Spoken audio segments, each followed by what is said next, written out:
Hello everyone, welcome to Brain Bloom. Today we are going to cover Buddhism.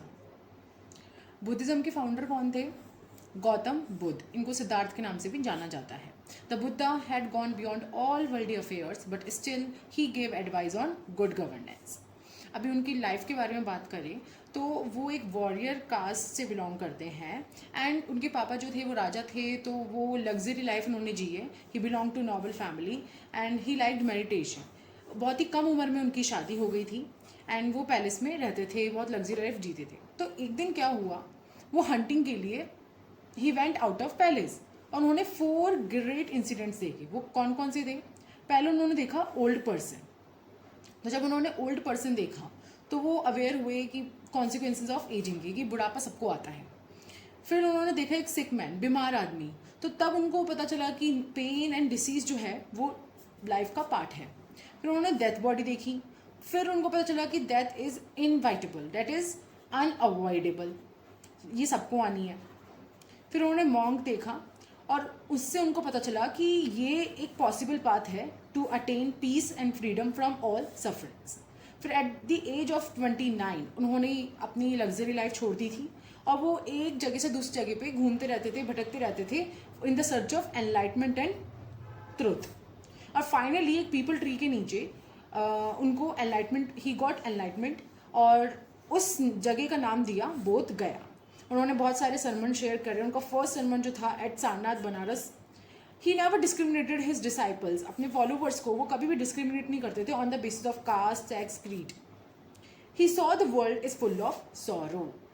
वो देखते थे कि दुनिया में सब दुखी है, हर एक इंसान दुखी है. और वो ये कहते थे कि इन जो दुख है, इन सबका दुख का जो रीज़न है ना, वो है डिज़ायर्स. क्योंकि लोगों के अंदर बहुत डिज़ायर है. किसी को लग्जरी लाइफ की डिज़ायर है, जिसके पास लग्जरी लाइफ है वो डिज़ायर करता है कुछ और चीज़ की. तो मतलब सब दुखी हैं इस वर्ल्ड में, सब दुखी हैं और the reason behind it is desire.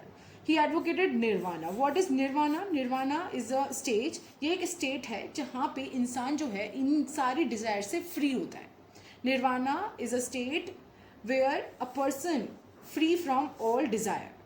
जो दुख हैं उसको एलिमिनेट, ह्यूमंस की जो दुख है उसको एलिमिनेट करने के लिए, उसको हटाने के लिए उन्होंने अष्टांगिका मार्ग भी दिया है. That is 8 fold path. कौन कौन से हैं? Number 1 right observation, right determination, right speech, right action, right livelihood, right efforts, right awareness and right concern. Now there are 5 code of conduct. ये पूछे भी जा सकते हैं कि what are the 5 code of conduct in Buddhism. तो number 1 do not commit violence, कि कभी भी वायलेंस नहीं करना चाहिए, यानी कि मारपीट, लड़ाई झगड़ा ये सब नहीं करना चाहिए. Number 2 do not tell a lie, कभी भी झूठ नहीं बोलना चाहिए. Number 3 do not commit the property of others, किसी की भी प्रॉपर्टी को चुराना नहीं चाहिए, कब्जा नहीं करना चाहिए, यानी कि basically non stealing. Number 4 do not use intoxicants, यानी शराब और ये सब नहीं पीना चाहिए. And number 5 do not indulge in sexual misconduct and adultery. Buddhism basically Brahmins को अपोज करते थे, उनके आइडियाज़ से डिसएग्री करते थे. Buddhism attacked upon the varna system. वो अपोज करते थे वर्ण सिस्टम को जो ब्राह्मण्स लेके आए थे, which was 4 varnas. Buddhism is liberal and democratic.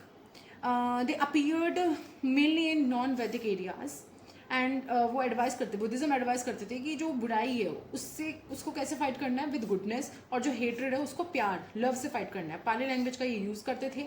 And Buddha organised संघास, basically ये ऑर्गेनाइजेशन है जो बुद्धिज़्म के फॉलोअर्स को, जो फॉलो करते हैं बुद्धिज़्म को, उनके डिसाइपल्स के लिए. एंड उस ऑर्गेनाइजेशन के अंदर they admitted women into these. Another important topic, what is dhamma. Another important topic, what is Dhamma?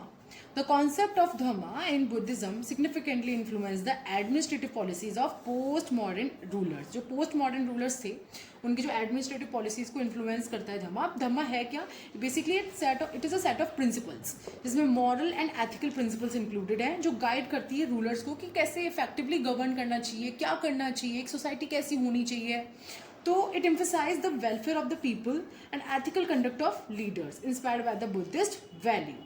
And this resulted in the implementation of just laws and promotion of social welfare. And आप अगर जो भी leader है जो Buddhism को follow कर रहा है, धम्मा के कॉन्सेप्ट पर चल रहा है, उसकी जो पॉलिसीज़ होगी, देखना उनकी पॉलिसीज़ जो है वो नॉन वायलेंट होगी एंड वेलफेयर ओरिएंटेड होगी।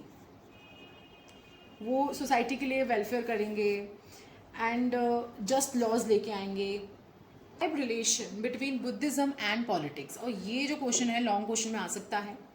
पहले तो बुद्धा की लाइफस्टाइल आप एक्सप्लेन कर सकते हो फर्स्ट पैरा में, एंड देन एक्चुअली बुद्धा ने कभी भी अपनी जो टीचिंग्स है उसको पॉलिटिकल पावर या इन सब से नहीं जोड़ा, लेकिन तब भी उनकी जो एडवाइस है कि एक सोसाइटी कैसे होनी चाहिए, एक रूलर को कैसे रूल करना चाहिए, कैसे एडमिनिस्टर करना चाहिए इफेक्टिवली, वो सब एक रिलेशन है between Buddhism and politics.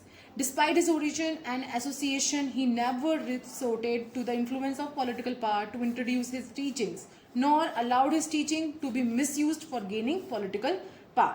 But अगर हम थ्रस्ट बताए पूरे बुद्धा धम्मा की, तो वो बताते हैं कि जो एक पॉलिटिकल मतलब it seeks to approach the problems of society by reforming the individuals.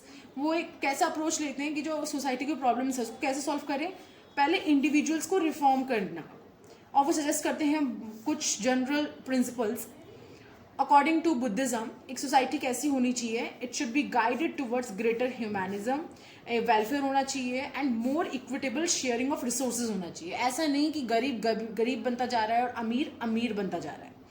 उन्होंने ये भी कहा है कि कोई पॉलिटिकल सिस्टम कोई भी आइडल नहीं है, नो मैटर कितना उसमें वो हैप्पीनेस और पीस और ये सब लेके आ रहा है, अगर जब तक उस सिस्टम के जो लोग हैं वो डोमिनेटेड हैं by greed, hatred and delusion, बुराई, नफरत, इन सब से डोमिनेटेड है, तो वो पॉलिटिकल सिस्टम बिल्कुल अच्छा नहीं है।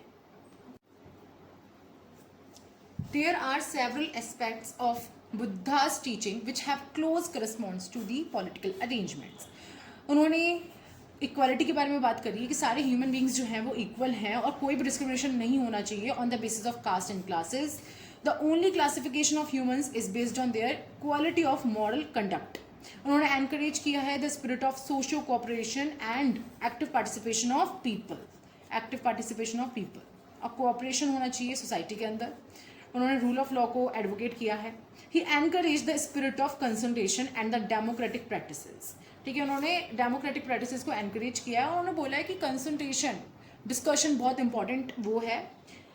This is shown with in the communities of the order in which all members have the right to decide on matters of general concern, जिसमें सारे मेंबर्स सोसाइटी के सारे मेंबर्स को राइट है to discuss on the matter of general concern. और अगर discussion show different opinions कि आधे लोग कुछ और बोल रहे हैं, आधे लोगों का ओपिनियन कुछ और है, आधे जो लोग हैं वो एग्री नहीं करते इस वाली बात से, आधे लोग एग्री करते हैं, तो अगर ये वाली सिचुएशन हो, if the discussion showed a difference of opinion, then वो कैसे सेटल्ड होगा, वो वोटिंग होगी, फिर मेजॉरिटी विंस होगा कि मेजॉरिटी लोग क्या बोल रहे हैं उसके अकॉर्डिंग फिर डिस्कशन होगा, लिया जाएगा।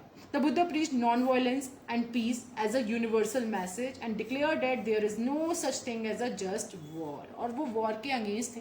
उन्होंने ये बोला है कि भाई कोई जस्ट वॉर नहीं होता, और वो नॉन वायलेंस एंड पीस को ज़्यादा एडवोकेट करते थे। मैंने गुड गवर्नमेंट की इंपॉर्टेंस के बारे में भी डिस्कस किया है, और उन्होंने बोला है कि अगर जो हेड ऑफ द गवर्नमेंट है वो करप्ट है, डीजनरेट है, अनहैप्पी है, तो जो उसकी सोसाइटी होगी, जो लोग होंगे, वो भी अनजस्ट एंड करप्ट बन जाएंगे। उन्होंने करप्शन के अगेंस्ट भी बोला है कि करप्शन नहीं होना चाहिए गवर्नमेंट में, and government should act based on humanitarian principles. Buddha said that immortality and जो क्राइम है, जैसे कि थेफ्ट हो गया, चोरी करना, फॉल्सहुड, वायलेंस करना, हेट्रेड, ये सब कहाँ से आते हैं? It arise from poverty. उनका मानना था कि जो लोग क्राइम करते हैं ना, जैसे कि चोरी करना, लूटपाट करना, मारना किसी को, मर्डर करना, ये सब जो क्राइम है ये गरीबी की वजह से हुए हैं। इंसान गरीब होता है इसलिए वो गलत रास्ते पे चल जाता है, उनका ये मानना था।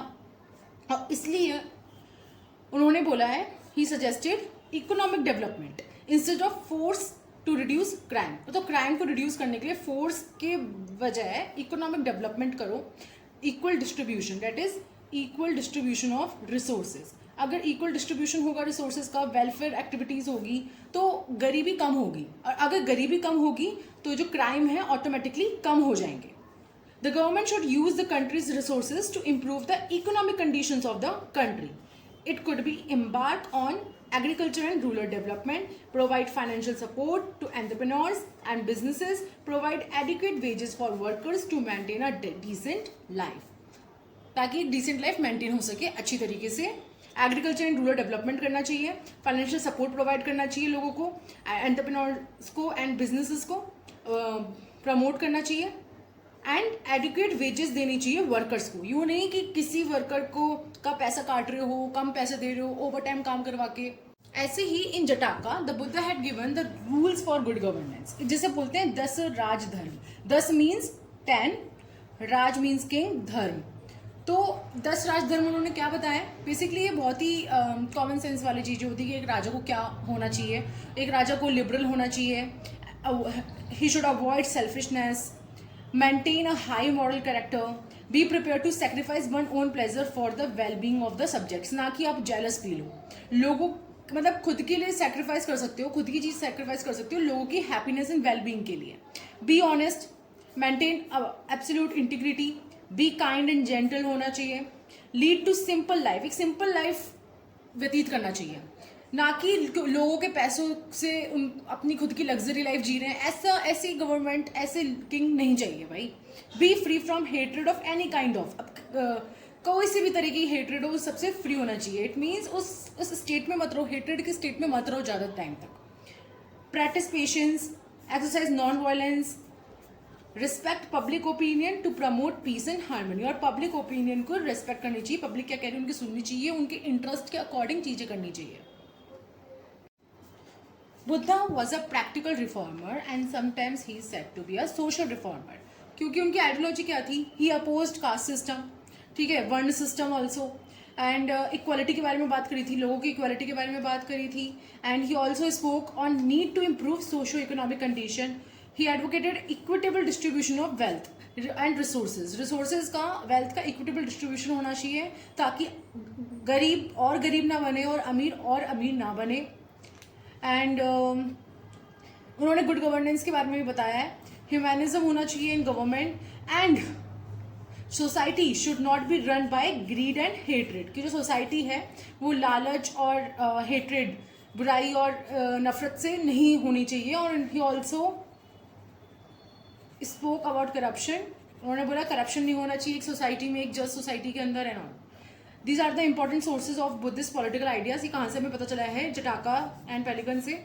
पालिकन, Tripitaka and late colonial works and Buddhist poets and philosophers, इनके द्वारा हमें बुद्धिज्म इन सब के बारे में पता चला है. वो कहते हैं कि जो ओरिजिन ऑफ किंगशिप और स्टेट है ये नेचुरल है, यानी कि लोग इकट्ठा हुए थे और फिर उसके बाद उन्होंने किंग चुना जो उन पर अच्छी तरीके से इफेक्टिवली एडमिनिस्टर कर सके, उनको प्रोटेक्ट कर सके, उनकी वेलफेयर एक्टिविटी कर सके. They appeared the 4-fold evil among the people. और उन्होंने, बुद्धिज्म में ये बताया गया है कि एक इंसान का जो 4-fold ईविल यानी जो बुराइयाँ होती है वो क्या क्या होती हैं. थेफ्ट, चोरी, lying, censor, violence. The origin of kingship is given by a simple theory in Jataka story. अब जटाका स्टोरी के अंदर उन्होंने बताया है कि जो the first cycle of world था, पीपल असेंबल टुगेदर, वो एक साथ असेंबल हुए थे. एक इंसान को उन्होंने देखा जो कि ऑस्पिशियस था, करेजियस था, कमांडिंग था और सारी परफेक्शन था, मतलब गॉड लाइक परफेक्शन था उसके अंदर. एंड फिर उसी इंसान को सिलेक्ट कर लिया एज अ किंग. तो बुद्धिज्म ये मानता है कि it was a process of election by the people. ऐसा कोई डिवाइन ओरिजिन या डिवाइन थ्योरी नहीं दी गई है. लोग इकट्ठा हुए थे, लोग असेंबल हुए थे एक साथ और उन्होंने एक ऐसे इंसान को चुना जिसके अंदर ये सारी क्वालिटीज हो. तो it was a process of election. The king was the symbol of the state. He occupied the highest social and political status. They believed one needed a king and a warrior for protection. अब ये लोग क्यों इकट्ठा हुए थे एक साथ और क्यों उन्होंने किंग की जरूरत पड़ी? क्योंकि अगर किंग नहीं होगा तो उनकी प्रोटेक्शन कौन करेगा, उनका वेलफेयर कौन करेगा? तो they believed that one needed a king and a warrior for protection. Also he was bound to protect subjects because people paid him. किसके फॉर्म में? टैक्स के फॉर्म में. लोग टैक्स भरते हैं, पैसा जा रहा है, तो पीपल उसको पे कर रहे हैं, लोग उसको सब्जेक्ट्स जो है उसको पे कर रहे हैं, इसलिए किंग जो है बाउंड है टू प्रोटेक्ट हिज सब्जेक्ट्स. और कितना दे रहे हैं? 1/6 शेयर ऑफ देयर क्रॉप्स. अब जैसे हमने मनु कौटिल्य में पढ़ा था, ऐसे ही धर्म भी बोलता है, धर्म बोलता है, rightness of dharma impose some principles and policies of state कि क्या करना चाहिए क्या नहीं करना चाहिए. तो सबसे पहले प्रोटेक्शन फॉर द गुड, अच्छे के लिए प्रोटेक्ट करना चाहिए. इम्पार्शियल जस्टिस, यानी जस्टिस में ऐसा नहीं होना चाहिए कि मतलब पार्शियलिटी नहीं होनी चाहिए, इम्पार्शियल जजमेंट होना चाहिए. फ्रेंडलीनेस टूवर्ड्स नेबरिंग किंग, यानी कि अदर जो नेशन है, अदर नेशन के साथ रिलेशंस बनाना, ये बहुत इंपॉर्टेंट है, ताकि इससे क्या होता है, जो एनिमी जो है ना वो मिनिमम हो जाते हैं. टेम्पोरल एंड स्पिरिचुअल बेनिफिट्स भी. And to the Buddhist thinkers जो पावर है रूलर्स की, वो क्या है? The strength of arms, the strength of wealth, पैसा, आर्म्स हथियार, officials that is ministers, high birth and wisdom, चतुराई, ये सब हैं. और ये ही पावर है रूलर की, क्योंकि उसके पास ये सब है. अब जैसे हमने पहले पढ़ा था मनु कौटिल्य में भी, 4 मेजर्स हम इसको कह सकते हैं, और स्ट्रेटेजी ऑफ डिप्लोमेसी, साम यानी कि कंपोजिशन यानी कि पीस बनाना किसी एक रूलर के साथ, जैसे जो आपका एनिमी है और आपको वॉर नहीं करना, क्योंकि बुद्धिज्म ने बोला है कि there is nothing like just war, कोई भी जस्ट वॉर नहीं होता. तो आपको स्ट्रेटजीज अपनानी पड़ती है ताकि आप एनिमी से बच सको और अपनी प्रोटेक्ट कर सको, अपना जो किंगडम है उसको प्रोटेक्ट कर सको. तो उसके लिए पहले बोला है साम. साम मीन्स पीस, यानी कि ट्रीटी बना लो, बातचीत करो, नेगोशिएशन करो, ट्रीटी बना लो अगर आपका एनिमी बहुत स्ट्रांग है तो. दान मीन्स ब्राइबरी, यानी कि ब्राइब दी एनिमी को ब्राइब कर दो, यानी कि उनको गिफ्ट दो, पैसे दो, ब्राइब करो एनिमी को ताकि आप छूट जाओ उनके जाल से. फिर होता है भेद, यानी कि क्रिएटिंग डिसेंशंस, यानी कि इम्प्लांट करो डिस्प्यूट, क्योंकि आप स्ट्रांग हो अब. फिर है दंड मीन्स यूज ऑफ फोर्स, और ये सबसे लास्ट एंड में. ऐसे तो जस्ट वॉर नहीं बताया है, लेकिन जब कोई ऑप्शन नहीं बचता तो सबसे लास्ट में उन्होंने बताया दंड, यानी कि पनिशमेंट यानी यूज ऑफ फोर्स. फिर आता है Nyingma, restrain against his enemy.